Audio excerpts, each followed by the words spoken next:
Tritunggal itu adalah sudah kebenaran, nggak bisa disanggah. Coba, Kau tau Demian nggak Demian? Kau kenal Demian nggak? coba Demian. Nggak percaya Nggak sama kenal mana Demian?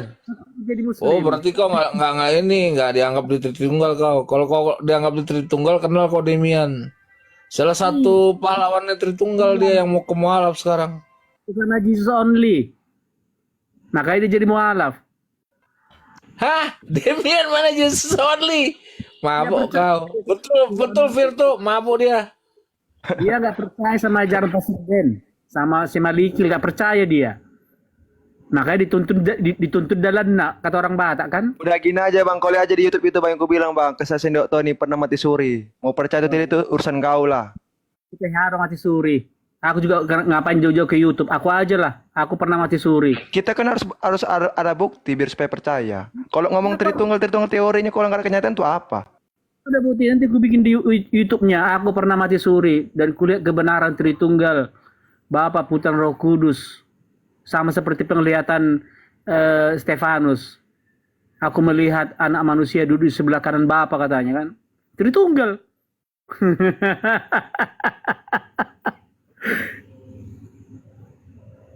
Kau nggak percaya sama Stefanus?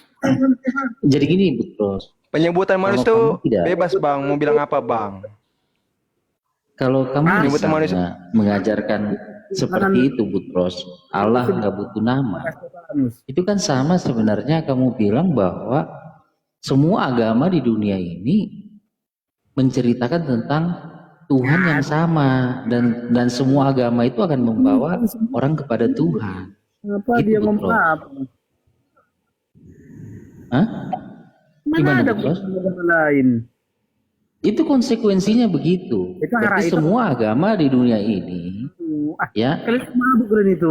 itu akan membawa orang kepada Tuhan semuanya kan? Gitu. Semua orang. Kalian itu kayaknya banyak ngelem kalian itu. Kita ngomong apa, fantasimu apa? Loh, karena begini, kalau Tuhan nggak itu butuh nama, konsekuensinya, dia Butros. nggak perlu mewahyukan dirinya secara khusus. Ngelem. Saya nggak ngomong itu konsekuensi. Coba konsekuensi berpikir kamu, Butros. Kalau memang Tuhan nggak butuh nama dan nggak Nggak punya butuh nama, dia nggak perlu mewahyukan dirinya secara khusus kepada Dia nggak Abraham, Ishak dan Yakub. namanya Tuhan. Gitu, Bang. Itu makanya dia menjadi manusia, mengambil rupa manusia. Gimana ceritanya? Jangan lompat-lompat dulu. Coba Jawab. dulu, Abang Ini artinya apa ini? selesaikan statement Abang di awal.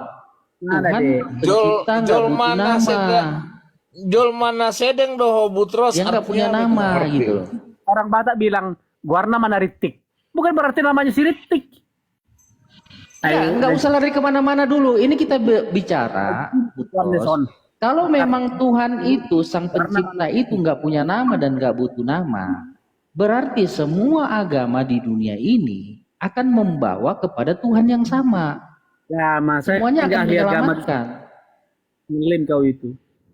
Loh, Saya- karena begini, kalau Tuhan memang kau ajarkan nggak perlu nama dan nggak punya nama, ngapain dia mewahyukan diri secara khusus? Iya, kalau ke Tuhan Melalui murid- Abraham, Ishak dan Yakub dan keturunannya, kan begitu.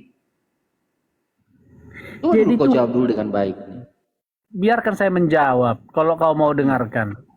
Coba. Semakin banyak saya menjelaskan kan semakin banyak peluru kalian menghantam saya. Tapi kalian nggak mau kasih saya bicara.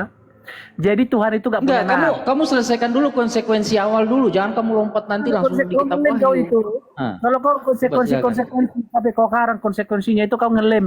Jadi Yesus Kristus itu apa itu? Allah atau bukan? Jadi saya bicara dulu. Dari bicara saya ini kamu baru Padahal dia punya komentarin. nama loh. Iya, biar saya bicara dulu, saya mempresentasikan dulu, baru dari presentasi saya inilah kau serang saya. Bagaimana? Saya presentasikan dulu. Nah, presentasi saya inilah kau hajar, kau hantam sampai aku Kau yang ritik Butros. Oh, udah nama ngelem rupana. Dan kami. bukan berarti namanya Nggak ada yang nyerang kau, Butros. Kami nggak nyerang kau. Kami menyatakan kebenaran. masuk ke pastor. Jugul bolang.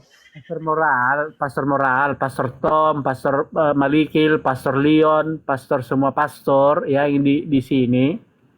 Maksudku, Lanjutkanlah argumenmu, kan udah ku serang argumenmu yang pertama. Coba kau tanggal.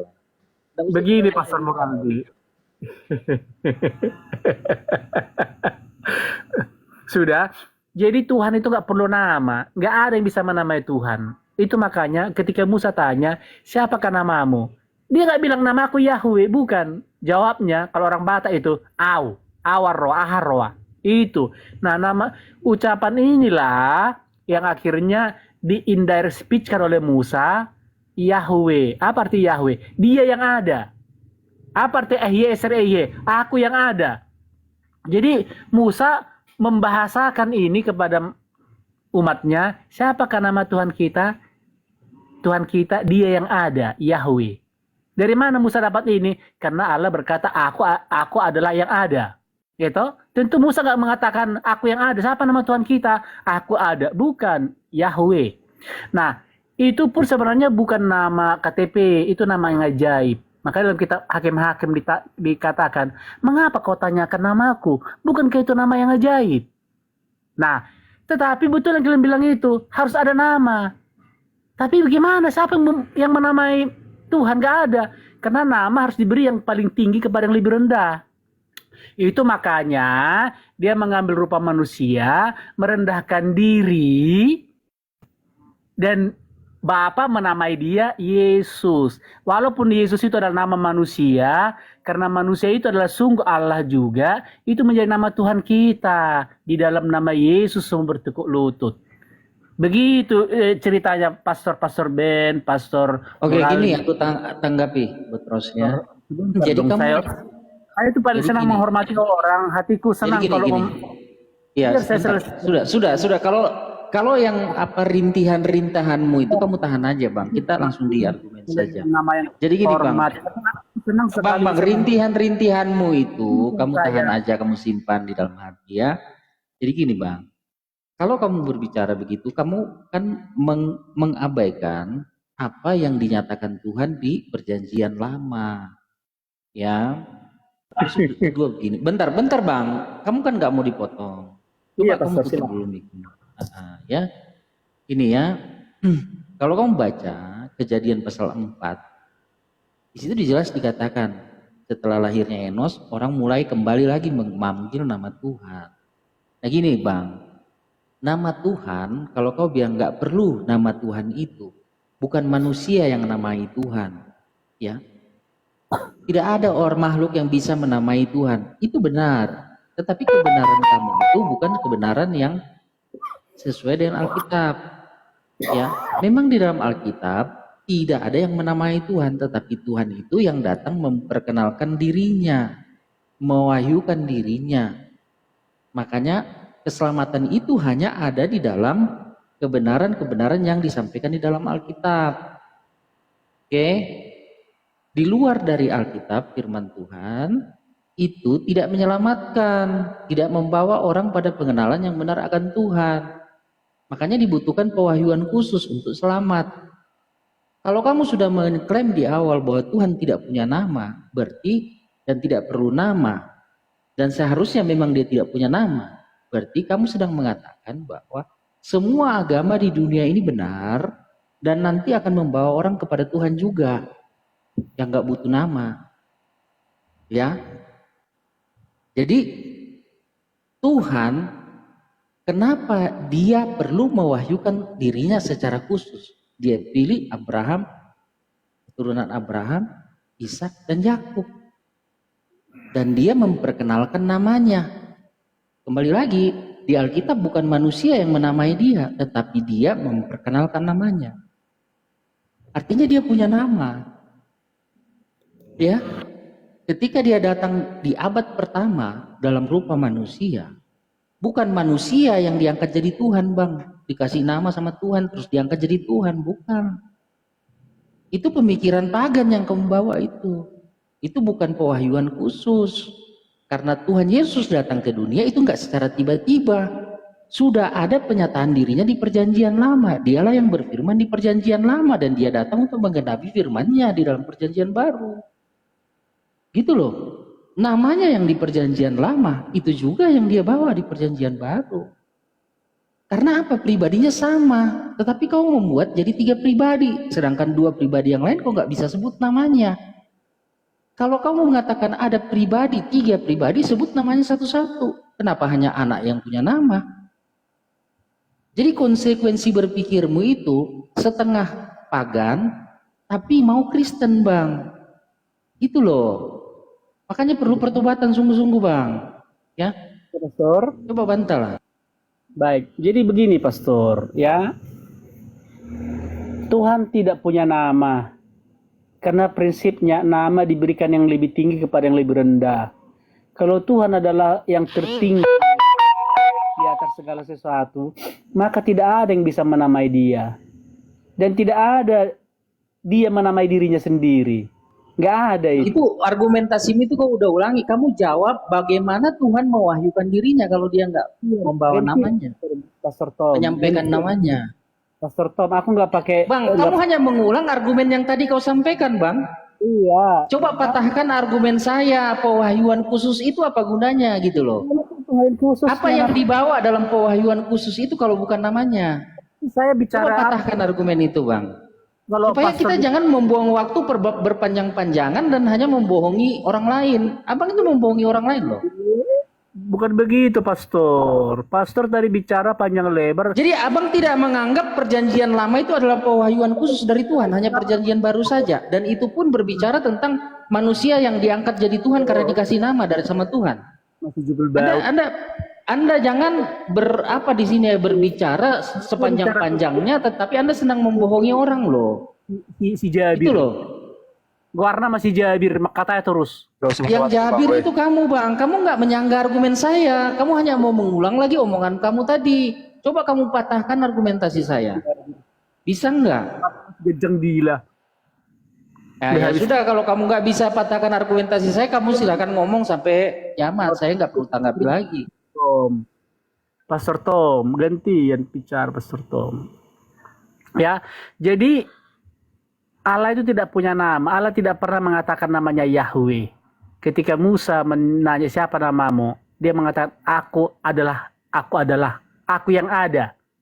Nah, ungkapan ini disampaikan Musa kepada bangsanya, siapa nama Tuhan kita? Nama Tuhan kita Yahweh. Apa artinya? Dia yang ada. Sama seperti orang Batak, ya, anaknya lahir di pagi hari, si tiur ni matanyari, ya, karena anaknya lahir si tiur ni matahari, isa anak naik si tiur. Akhirnya memang tiur itu artinya terang menjadi nama. Bang, kalau kamu mengulang, langsung saya tanggapin aja gini. Kenapa Musa perlu bertanya siapa namamu? Apa yang menjadi keberatan di dalam batin Musa sehingga dia perlu nanya siapa namamu? Gitu loh, Bang. Coba Anda dulu berpikir logis dulu. Anda jawab dulu itu. Kenapa Musa tanya siapa namamu? Jadi Tuhan tidak punya nama. Tetapi seperti yang kalian bilang Ya, itu. terus kalau memang Tuhan tidak punya nama, untuk apa Musa bertanya siapa namamu? Bangun topi. Gini loh, Bang. Coba ya, bentar dulu, Bang ya. Abang kan hanya mengulang omongan yang sama. Abang memotong loh ayat itu. Keluaran 3 ayat 14-15. Coba ya, saya baca ya, Bang ya. Bentar ya. Gini. Abang itu hanya mengulang sesuatu yang sudah kita dengar dari awal. Abang ulangi lagi, nggak mematahkan argumentasi saya dan tidak menjawab pertanyaan saya. Gini loh, Bang. Motong dikit, nambahin dikit. Iya, silakan, Bang.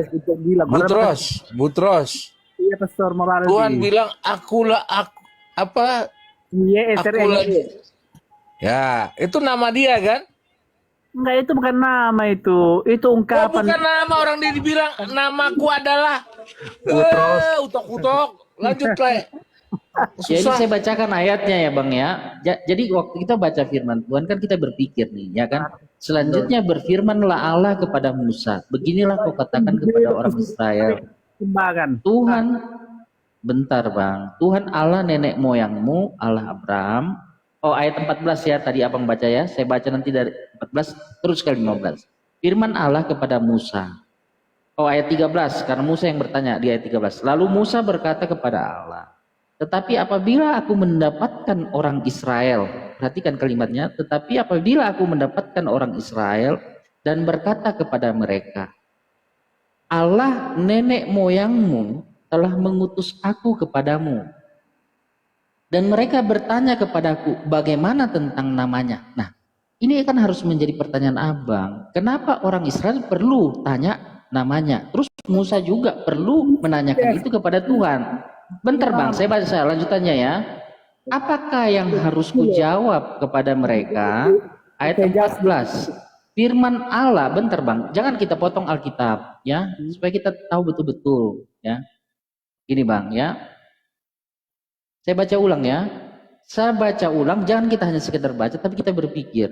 Lalu Musa berkata kepada Allah, tetapi apabila aku mendapatkan orang Israel dan berkata kepada mereka, Allah nenek moyangmu telah mengutus aku kepadamu, dan mereka bertanya kepadaku bagaimana tentang namanya. Berarti sudah pasti orang Israel akan tanya nih, ya kan?